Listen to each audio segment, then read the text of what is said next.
because I'm holding my bag and I have phones in there, I have money, I have my ID, I have all those things. So hi everyone, welcome to Heavenly Deeds, where I talk about the wonderful deeds of Christ. Today I just want to spread positive vibes only because I'm all about that life, and just to help our minds to shift from fear into faith, because in this time I think it's much more easier to forget who God is and what he can do or what he has done in our lives. So this is Testimony Thursday, where I am going to testify and just talk about the wonderful deeds of Christ, his heavenly deeds, where I just know that I didn't have a hand in it and that he deserved the glory too. So welcome and stay tuned. At this time I'm an intern and I wake up early in the morning to go to work, and it's kind of like scary because you wake up around the AMs and there's literally nobody on the streets, and you just have to keep trusting. I had to remember Psalm 27 in my head,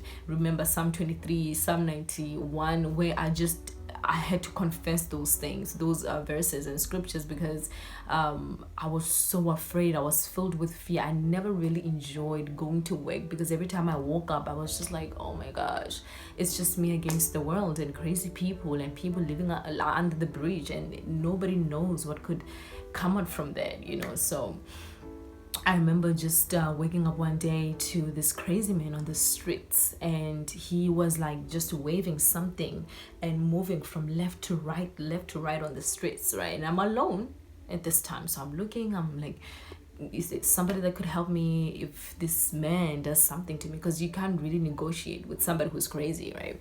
So I look back and he just keeps getting closer to me, and that time I'm already off campus, and it's either I go forward or I go back. So I start running. I start walking very fast, and he just keeps getting closer. And I remember just praying to God that I pray to get a taxi right then and then. And this happened not just once, Some people just came out of the bridges, and I told God, you know what, I can't do this anymore. I really need you to help me because I'm gonna stop working at this place. Since I don't have like secure transportation, what's the point of getting to work already? Somebody stole from you, somebody took something from you. Like that was gonna be a bad day already. So because I'm holding my bag and I have phones in there, I have money, I have my ID, I have all those things. So I get in the taxi, I'm so stressed out, and already I have made peace with myself that I was gonna tell my boss that I'm quitting. And so at that instant, when instead of just asking God to help me, I complained in my heart. I grumbled. I'm like, God, why would you give me a job that I can't get to? Because I'm scared of these people who could kill me. I'm a lady, and just So the taxi driver tells me, like, are you not afraid? He asked me, are you not afraid of walking from that place to here? And I'm like, I don't have a choice. Of course I'm afraid. And now the normal me, the usual me would have said, no, just trying to be strong and all that. But I knew that God was helping me in this time when I was like, no, I'm very afraid. I don't know what to do. I'm going to quit my job. I'm not even afraid because like at this time, it's like 3-4 people in the taxi and I'm speaking loud and I'm like, I can't do this. I'm all stressed out. I'm quitting my job today. And the taxi driver says, no, really, you cannot quit your job. You just need to ask for help and people will help you. And he was like, no, for that, I'm going to make sure that I just take I grab you from the gate, literally from the gate, and you don't have to pay anything or stuff like that.